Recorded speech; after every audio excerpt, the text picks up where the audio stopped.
네, 세무사과의 세금 이야기. 오늘 살펴볼 내용은 부가가치세 신고 중에서 매입세 공제 부분을 좀 살펴볼까 합니다. 부가가치세를 신고할 때, 제일 먼저 어렵게 느끼는 부분이 뭐냐면, 이 매입세 공제 부분의 어떤 불공제분, 이런 부분들을 제일 어려워하는 것 같아요. 기본적으로. 이 매입세액이 공제가 되지만 이게 모든 게 공제가 되는 게 아니거든요. 그러다 보니까 이 매입세 불공제분에 대한 이해가 좀 필요하지 않나 생각해 봅니다. 기본적으로 우리가 이 부가가치세의 계산 구조를 본다면 일단은 매출세액이죠. 자, 우리가 매출을 하고 상대방으로부터 받은 매출세액에서 마이너스 뭐죠? 매입세. 우리가 세금계산서에 등에 의해서 어떤 것들을 구입했을 때, 사업 관련된 것들을 구입했을 때, 그때 부담한 매입세, 즉, 전 단계 세액공제법에 의해서 내가 부담한 매입세액을 차감해서 뭐가 나오죠? 납부세액이 나오는 방식이에요. 그렇죠? 매출세액에서 매입세액을 차감해서 납부세액이 나오는 방식인데, 이 매입세액이 모두 다 공제가 되는 게 아니라는 거죠. 매입세액이 어떤 정책적인 목적 등에 의해서 공제가 되지 않는 거, 이것을 이제 불공제분이라고 얘기를 하는데, 자, 부가가치세법 39조에 따라서 사업용 지출이더라도 매입세액을 공제해주지 않는 게 존재합니다. 이게 뭐냐면 매입세액 불공제라고 얘기하는 것들이죠.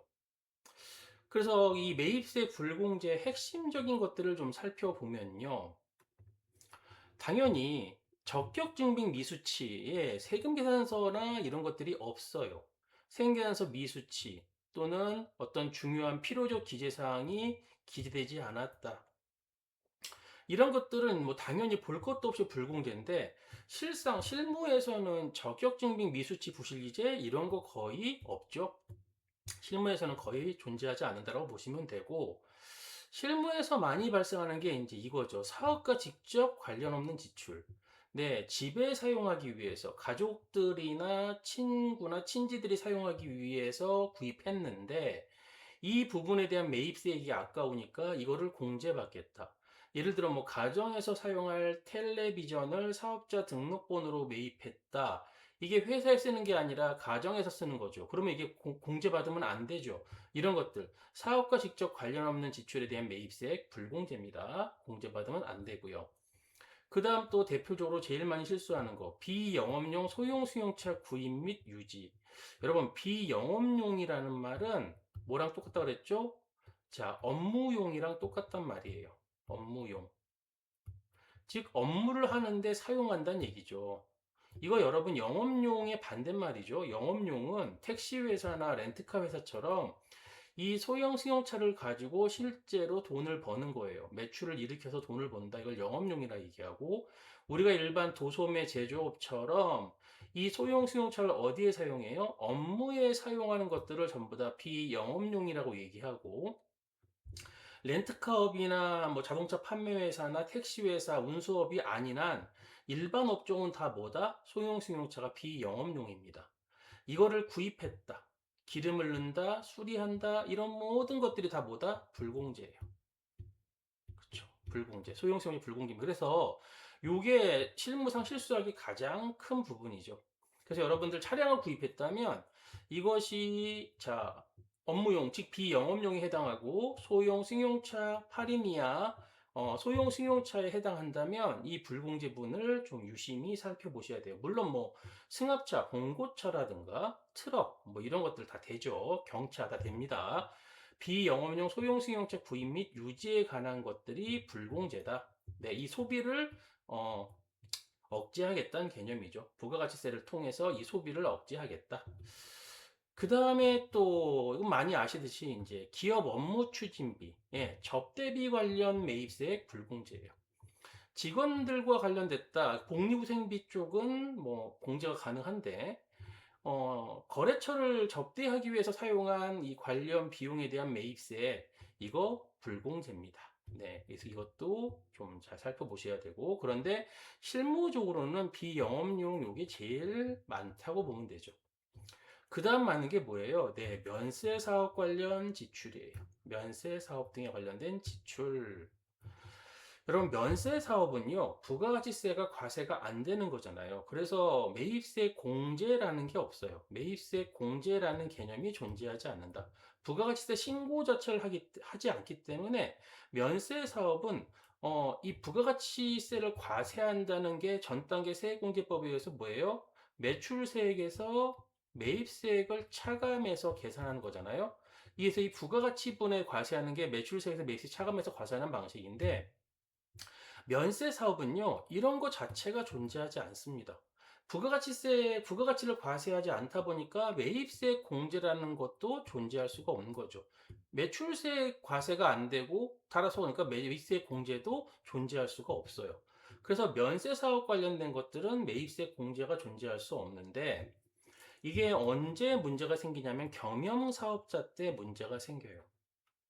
그래서 이 면세 사업 관련 매입세액 불공제. 자, 언제 이 부분을 고려해야 된다? 네, 과세 사업과 면세 사업을 함께 운영한다. 이거를 무슨 사업자로 그러죠? 네, 겸용 사업자라 그래요. 겸용 사업자. 과세와 면세를 같이 경영한다. 여러분, 겸용 사업자 되게 많아요. 우리 주변에. 일반적으로 우리 첫 번째 뭐 마트 같은 거. 여러분, 마트 보면 과세가 되는 공산품도 많이 팔지만 야채나 쌀같이 면세되는 것도 되게 많이 팔죠. 그래서 이런 마트도 뭐예요? 겸용사업자. 뭐 약국, 여러분 약국도 처방전 받아서 조제하는 것은 면세지만 일반 약을 사는 거는 일반 의약품 노조 과세거든요. 그렇죠. 그러니까 이런 등등등의 뭐 되게 여러 가지 겸용 사업자들이 존재할 수 있거든요. 이럴 때 이 겸용 사업자의 경우에 과세 사업 부분은 당연히 공제가 되지만 면세 사업 부분은 뭐가 된다? 공제가 안 됩니다. 면세 사업 부분은 뭐가 된다? 불공제가 된다. 이 부분을 좀 생각하셔야 돼요. 그래서 겸용 사업자 다시 한번 나오죠. 과세 사업과 면세 사업을 동시에 운영하는 사업자를 얘기하고 어떤 게 문제가 되죠? 예, 공통 매입세액이 문제가 돼요. 솔직히 명확하게 얘는 과세에 쓰였다. 그럼 공제하면 되고 얘는 그냥 면세에 쓰였다. 그럼 불공제하면 돼요. 자, 과세가 있고요. 면세가 있는데 명확해요. 이 부분을 과세 사업을 해서 매입했다. 공제. 면세를 통해서 면세 사업을 위해서 매입했다. 불공제. 아주 심플하게 딱 하면 돼요. 그래서 매입 과세 쪽은 공제받고 면세 쪽은 공제 안 받고 그러면 되죠. 그런데 뭐가 문제가 되죠? 공통매입세액이 문제가 됩니다.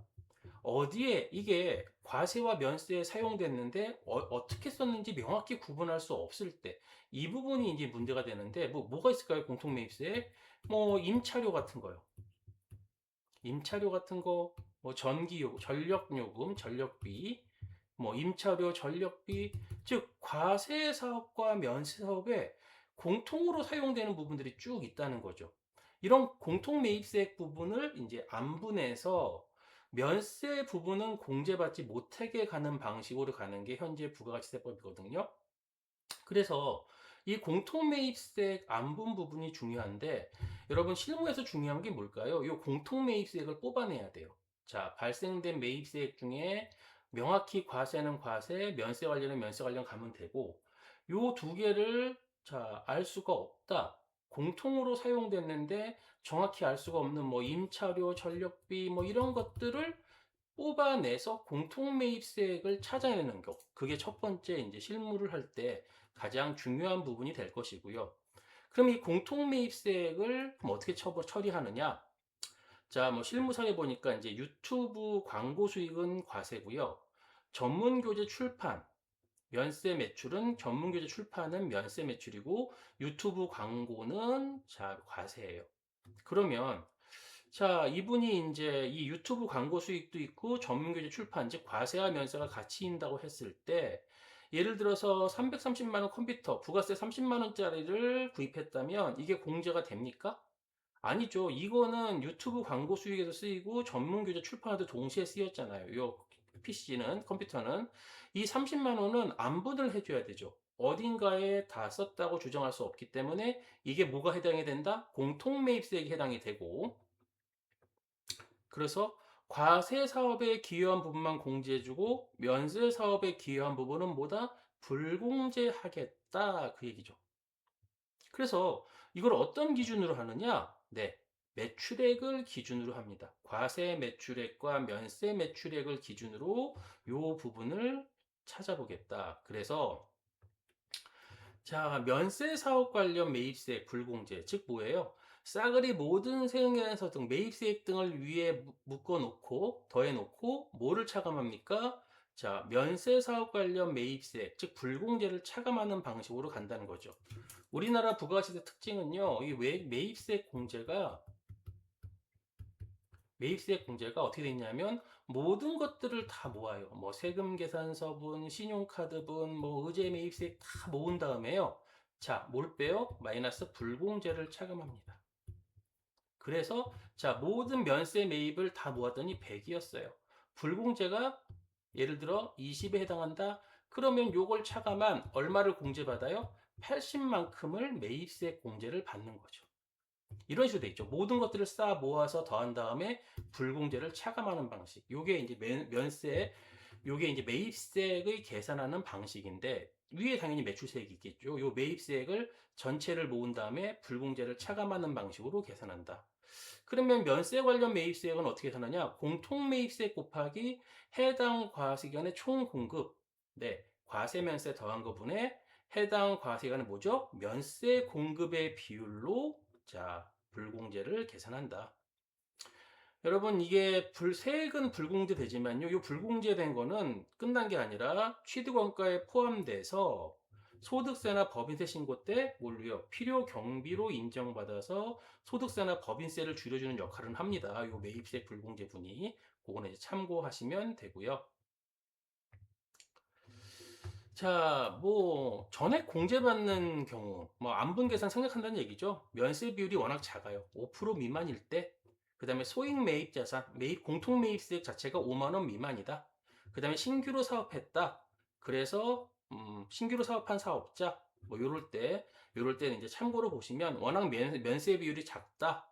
그리고 공통 매입세액이 워낙 작다. 이럴 때는 면제가 됩니다. 단 공통매입세액이 500만 원 이상이면은 요거 계산해 줘야 돼요. 아무리 면세비율이 5% 미만이라 할지라도. 네, 이렇게 정리하시면 되죠. 그래서 오늘은 매입세액 중에서 불공제 중에서 공통매입세액 부분을 좀 살펴봤습니다. 네, 또 다음 시간에 찾아뵙도록 하겠습니다.